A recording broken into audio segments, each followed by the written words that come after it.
اعوذ باللہ من الشیطان الرجیم بسم اللہ الرحمن الرحیم وبہ نستعین انہ خیر ناصر ومعین۔ معزز سامعین، ہمارا موضوع گفتگو وضو کے حوالے سے جاری و ساری ہے۔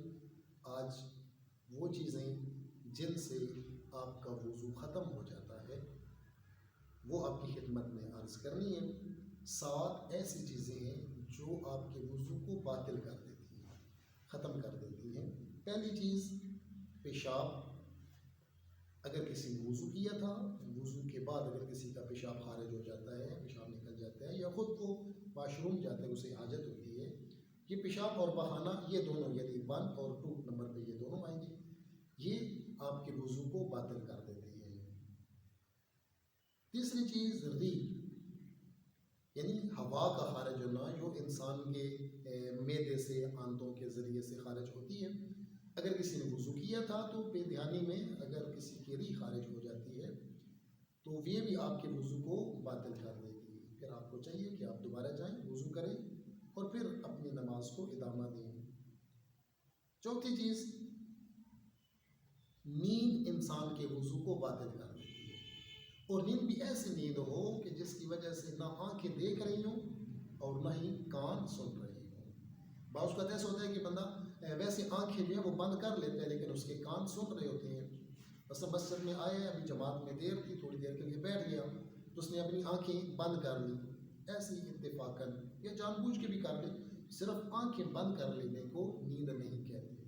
نیند وہ ہوتی ہے کہ جس کے ذریعے سے نہ آنکھیں دیکھ رہی ہوں نہ آپ کے کان سن رہی ہوں۔ تو لہٰذا اگر کسی کی حواس کے اوپر ایسی حالت طاری ہو جائے، اس کا وضو ختم ہو جاتا ہے، اسے چاہیے کہ وہ دوبارہ وضو کرے اور وضو کر کے پھر نماز پڑھے۔ 5ویں چیز دیوانگی، یا بعض لوگوں کو مرگی کی بیماری ہوتی ہے، یا کوئی بندہ جو ہے وہ جان بوجھ کر جب وہ نشہ کرتا ہے اور نشے کی حالت میں جب ہوتا ہے تو اس کی بھی کیونکہ اس کی عقل ظاہر، یعنی ہر وہ چیز جو انسان کی عقل کو ظاہر کر دے، انسانی عقل کو ختم کر دے، اس کی حالت سے خارج کر دے، تو وہ چیز آپ کے وضو کو باطل کر دیتی ہے۔ 6ٹھی چیز عورتوں کا استحاضہ۔ یہ 3 خون جو ہیں وہ خواتین کے ساتھ مختص ہوتے ہیں: خون حیض، نفاس اور استحاضہ۔ حیض اور نفاس کا مقام انشاءاللہ ہم اپنے موقع پر ہم ان تینوں خونوں کو بیان کریں گے۔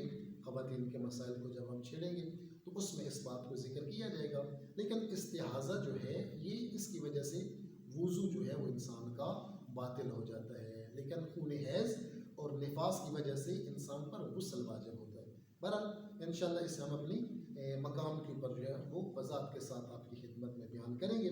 ابھی صرف آپ اتنا یاد کر لیں کہ اگر خواتین کو خون استحاضہ آتا ہے تو اس کے ذریعے سے جو ان کا وضو باطل ہو جاتا ہے۔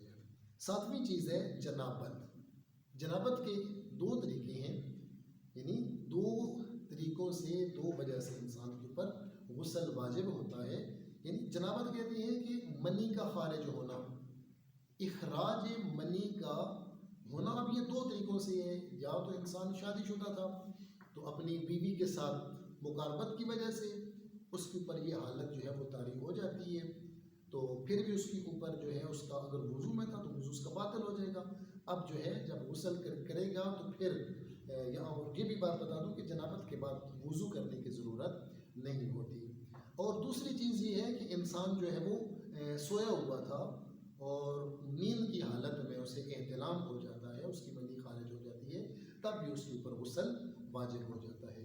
یہ 7 چیزیں وہ تھیں جو آپ کے وضو کو باطل کر دیتی ہیں۔ یعنی اگر آپ وضو میں تھے، اگر ان 7 چیزوں میں سے کوئی ایک چیز بھی آپ کو لاحق ہو گئی ہے تو آپ کا وضو باطل ہو جائے گا۔ خداوند متعال آپ سب کو اپنی حفظ و امان میں رکھے۔ السلام علیکم ورحمۃ اللہ وبرکاتہ۔